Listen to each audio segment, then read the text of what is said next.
Amém. Proclamação do Evangelho de Jesus Cristo segundo João. Glória a vós, Senhor. Naquele tempo disse Jesus a seus discípulos: Deixo-vos a paz, a minha paz vos dou, mas não a dou como o mundo. Não se perturbe, nem se intimide o vosso coração. Ouvistes que eu vos disse: Vou, mas voltarei a vós. Se me amasseis, ficaríeis alegres, porque vou para o Pai, pois o Pai é maior do que eu. Disse-vos isso agora, antes que aconteça, para que quando acontecer, vós acrediteis. Já não falarei muito convosco, pois o chefe deste mundo vem. Ele não tem poder sobre mim, mas para que o mundo reconheça que eu amo o Pai, eu procedo conforme o Pai me ordenou. Palavra da salvação. Glória a vós, Senhor. A nós presente divina luz, a nós presente divina luz, em nossas almas acendei o amor de Jesus. Em nossas almas acendei o amor de Jesus. Meus queridos irmãos e irmãs aqui presentes, aqueles que nos acompanham pelo nosso canal no YouTube, por nossas redes sociais, nós já começamos a perceber nos textos sagrados do Evangelho um tom de despedida, pois nesse grande mistério que é a Páscoa, nós teremos aquele instante no qual o Senhor vai ascender ao céu e teremos então a solenidade de Pentecostes, a descida do Espírito Santo, de modo então que teremos nesse instante da vida eclesial a revelação do Pai, do Filho e do Espírito Santo. A nossa crença nos diz que é um só Deus em três pessoas, com missões distintas, mas com a mesma unidade, com a mesma essência, ou seja, um só Deus em três pessoas. E nesse tom de despedida, como nós ouvimos no capítulo 14 do Evangelista São João, o Senhor antecipadamente, porque o texto do capítulo 14 não é um texto após a ressurreição, é antes daquele momento do sofrimento, da morte e ressurreição. Jesus já nos fala da paz, a paz que nos é oferecida e que será conquistada a preço de cruz. E o Senhor diz da seguinte forma: deixo-vos a paz, a minha paz vos dou, mas não a dou como o mundo. Isso é muito importante, porque aí nós vamos perceber que existe a paz que o Senhor nos oferece gratuitamente, de forma deliberada, por um gesto de amor, e paz esta que vai ser depositada no profundo de nós, paz esta que não nos garante uma vida sem dificuldades, não. O Senhor, ao nos oferecer a paz, não nos ilude dizendo: olha, com a minha paz você não terá aflições, dificuldades, problemas, tudo mudará num passe de mágica. Não, inclusive o próprio Senhor diz que nós teremos dificuldades ao longo da vida.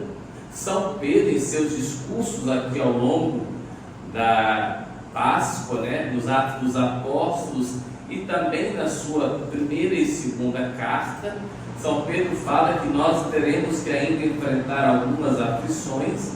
Mas qual é a diferença da paz de Cristo para a paz do mundo? Primeiro, que a paz de Cristo não nos ilude. a paz no mundo, sim. Ponha serpentina, ponha grade, ponha cerca elétrica, põe seguranças, câmeras, põe cachorros, põe isso, aquilo, outro, e você não terá dificuldades. O que acontece? Vez ou outra, com tudo isso, ainda somos sobressaltados com as dificuldades e caímos na ilusão, porque fomos formados no sentido de que tudo isso que nos venderam nos dariam a paz que procurávamos, só que não. Essas coisas, infelizmente, são necessárias num mundo no qual ainda persiste a injustiça social, a violência, uma cultura de morte.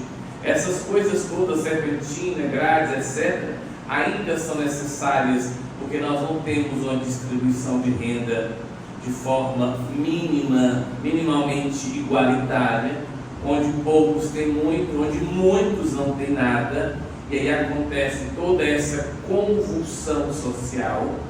Muitas pessoas ainda entraram, sobretudo jovens, no mundo das drogas, porque querem ter o tênis, querem ter uma condição de vida melhor, e não têm condições de, com o pouco dinheiro que recebem, adquirir esses bens materiais que não são pecado. Não pensem os senhores e senhoras que ter um tênis, que ter uma roupa boa, que isso é pecado, não. Agora, o problema é que, diante de tanta exposição, instigando-nos a ter, todos nós quereremos ter algo de bom para si. O que acontece? Não tendo, alguém chega e nos oferece: olha, se você entrar em nosso sistema, você terá fácil essas coisas que devem ser para todo mundo. Inclusive, vocês podem observar que, no geral, quando prendem esses grandões, as facções, o que eles estão fazendo? Sempre se expondo, né? Sempre revelando os bens que possuem, ouro, etc. Porque no imaginário querem isto, querem esse bem-estar. Só que tudo isso é uma ilusão.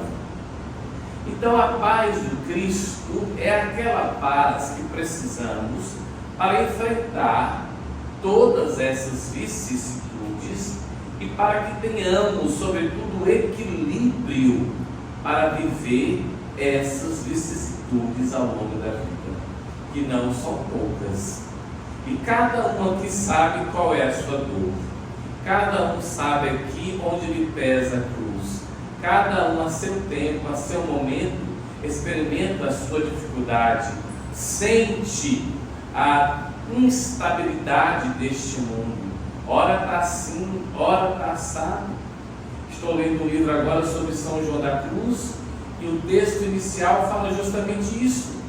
Quando nós avançamos em Deus, quando nós vamos experimentando a chamada noite escura, nós vamos sendo impelidos à intimidade com o Senhor, e nós vamos percebendo os valores de todos os elementos da vida, e vamos compreendendo que sim, mesmo tendo essa paz interior, nós sofremos a instabilidade do mundo. Contudo, a paz do Senhor faz justamente isso que nós ouvimos no versículo 27. Não se perturbe nem se intimide o vosso coração. Esse texto é muito usado quando das missas de sétimo dia, de corpo presente, quando das missas de funerais. De uma certa forma, é possível usar esse texto, lógico. Naquele momento, as pessoas em luto estão perturbadas, tristes, abatidas, maceradas. É compreensível usar. Só que nós não nos perturbamos apenas quando experimentamos a morte. Nós nos perturbamos quando percebemos a violência, a traição, a fragilidade, a incoerência, a decepção, a frustração. Então o Senhor está dizendo: olha, não se perturbe, nem se intimide, nem se constranja o vosso coração. Creia em mim, eu sou a paz que você procura. E aqui eu quero terminar. A nossa vida de fé, a nossa experiência da novena, nossos recursos dos canais como do YouTube e das redes sociais como o Instagram e outras tantas, devem nos ajudar a ter intimidade com o Senhor, de modo que saiamos, embora possamos usar sempre os textos, a chamada oração vocal, que nós também tenhamos a chamada oração de intimidade, aquela na qual você se conecta com Deus e a Ele apresenta aquilo que Ele já sabe, mas que nós, por humildade, apresentamos ao Senhor. E pedimos a Ele na paz. O que significa pedir na paz? Compreender que Deus sabe o que é melhor para cada de nós. São João da Cruz diz isso, que a oração é muitas vezes o levantar para o céu pedidos inocentes, mas que nem sempre compreendemos o que é melhor para nós, mas Deus sabe. E aí a paz interior nos ajudará a acolher aquilo que o Senhor, como um bom pai, com coração de mãe, nos oferecerá e sabe que aquilo fará bem para nós. Queridos irmãos e irmãs, busquemos no Senhor essa força, a força da paz de Cristo. E Jesus termina dizendo que o chefe deste mundo vem, ele está aí, querendo nos derrubar, querendo nos desviar, mas ele não tem poder sobre ele, sobre Jesus. Jesus é maior, porque cumpre o que o Pai ordenou. E assim, mais do que nunca, diante de tantas situações que nos amedrontam, é preciso dizer: Jesus, eu confio em vós. E quando a coisa estiver muito chafurdada, dizer: eu repreendo em nome de Jesus. Não vamos ficar com a cabeça baixa não, fofoca, fala, isso, aquilo outro. Eu repreendo em nome de Jesus. O que tiver de ser será segundo a graça de Deus. Nós precisamos estar em paz. Qual a paz que devemos procurar? A do mundo? A paz que Ele conquistou a preço de cruz, sinal do seu amor. Louvado seja nosso Senhor Jesus Cristo. Para sempre seja louvado.